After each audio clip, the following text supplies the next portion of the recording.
In this instructional video, I will be sharing an effective strategy to counter the fried liver attack, a common opening for white players rated between 1000 and 1600.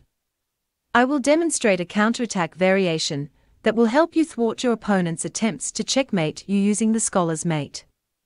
Even if your opponent doesn't fall for the trap, this strategy will still leave you in a favorable position.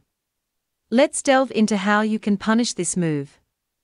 After the opening moves of e4, e5, the most common response is knight to f3, knight to c6, and bishop to c4, which sets up the Italian game. You have two main options, knight to f6 and bishop to c5. Personally, I prefer the two knights defense with knight to f6.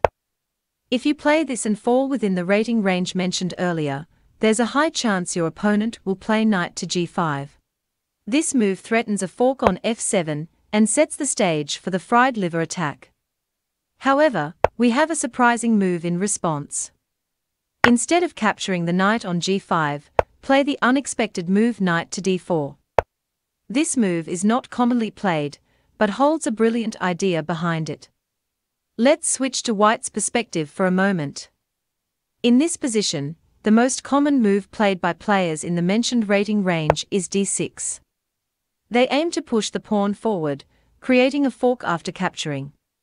To counter this, we play queen takes d6, which may seem perplexing at first. Now, white has two options for capturing, knight takes or bishop takes. If they choose bishop takes, it's the better choice for them, but we still have a trap in store.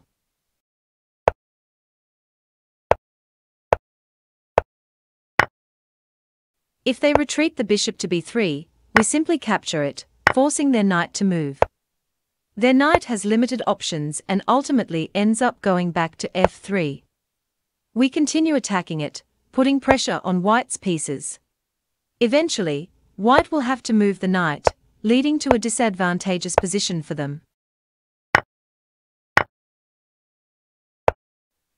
If white captures with the knight instead, hoping for a fork, we respond with queen to c6, attacking their rook. Many players will focus on capturing our rook instead of protecting their own pieces. We take advantage of this by playing queen takes g2 with a check, forcing their rook to move. At this point, white has limited options to save their rook, and they usually end up losing either their queen or facing a smothered checkmate.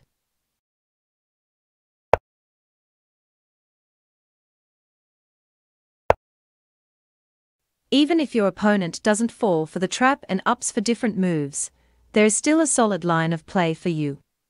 For example, if they play c3 to attack your knight, you can counter with b5, counterattacking their bishop.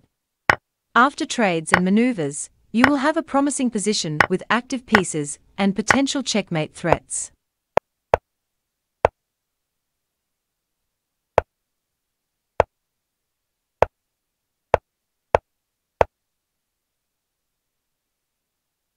In conclusion, if you fall within the mentioned rating range, you are likely to encounter the fried liver attack. By playing d5 and knight to d4 as a response, you can effectively counter this attack and secure quick wins. I hope you find this strategy helpful in your future games. Remember to stay sharp, play smart, and enjoy your chess journey. And we'll reconvene in the next episode of Get Smart. Take care and peace.